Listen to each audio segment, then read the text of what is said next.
It is my pleasure to be here tonight to introduce my sister Ann. I'm her little brother Bob, and I didn't prepare a speech, but it's easy to give Ann a tribute because we grew up with three of us children running an inn that my parents started after they immigrated here from Germany, and when my father died at an early age, we sort of all chipped in, did what we could to try and make it a success. And after that whole experience, then Ann, when she went into teaching, has really dedicated her whole life to helping other people all the time. And I know, can name several. There was Rose, who had to immigrate from Rwanda, and she opened her doors to her house, got her started here. Amazingly enough, she found a job, her children raised here. And there are just so many examples of where she has sort of made her home a home for other people who really, at a certain time, could use it. So, I mean, something that very admirable quality. And even for us, like my son, who has been on the U.S. Olympic team for a few years, and because of the event that he skis in, which is the speed events, downhill and Super G, they're not able to continue their college education. So, but I always keep telling him, try to use your brain as much as possible, too, but instead of just beating it into a tree or something. So Ann very selflessly put together a great tutoring program for him, and he got very proficient at German thanks to his online tutoring program that she did. So it's a real honor to introduce my sister to you, and thank you very much. And it was a real pleasure to see all of you. I mean, what a great group.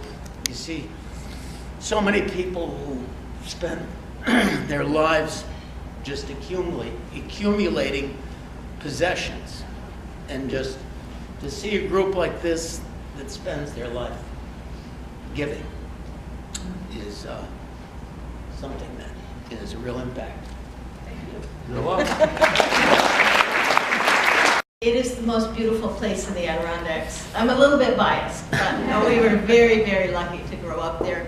And if you head through Keene and you drive up East Hill and you're going towards Hurricane Mountain, the mountain house is up there on a hill, and it's just beautiful. So I want to thank you all for coming. It is just wonderful to see this big room full of people, and we have so many connections. And as Calvin said, you can't even kind of figure out why you know this and that one at every table, but it's wonderful, and thank you for coming, and thank you for the hosts as well. So, yeah, you get in the paper, and you're one of 6 over 70, and it's like, I can't lie about my age anymore.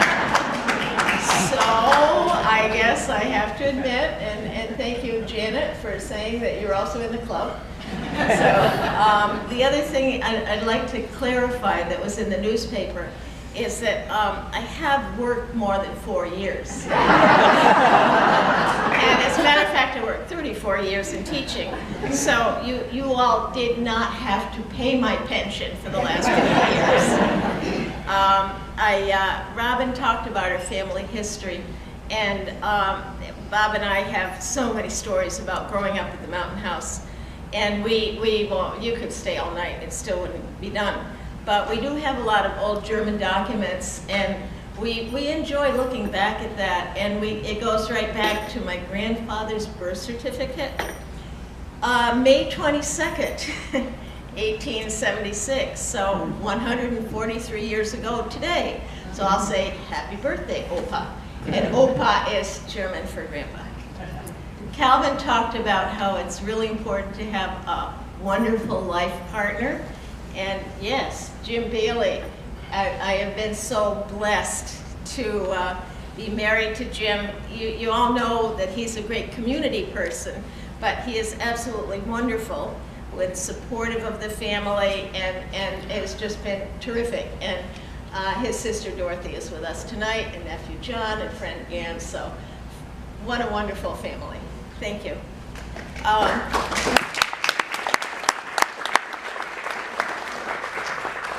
You all know that we lost his son David in 1995, and it was really, really hard. And at the time also, we had that fantastic feeling of support from all of you and many people in this community that we really barely knew. But you know, people understand problems, suffering, trouble, and that was the worst possible time, but in many ways it brought out so much good for us also. And after I retired from teaching, I just knew that I needed to learn more about mental illness. And one of the first things I did was took a NAMI family to family class in Burlington. And I see many NAMI friends here. And my friend Terry Winterbottom and I started teaching a class. And it was really, really excellent to learn more about these really devastating brain diseases. And there's still a lot to learn. I see faces here of people who have shared those classes with us and been part of that group, and it is a fantastic group. So I was a consultant for state ed at one time, and we wrote up Regents exams. And there was a woman, the Spanish expert was a woman named Dolores Mita, and one time she said, "Are you going to stay on it?" And I was like, "I don't know." And drive to Albany and all that stuff, and she says, "Just say yes." So I was like, okay. So I think saying yes has been like, yeah, I think I can do that. I can do that. I can do that. And I have had some rather interesting experiences beyond teaching.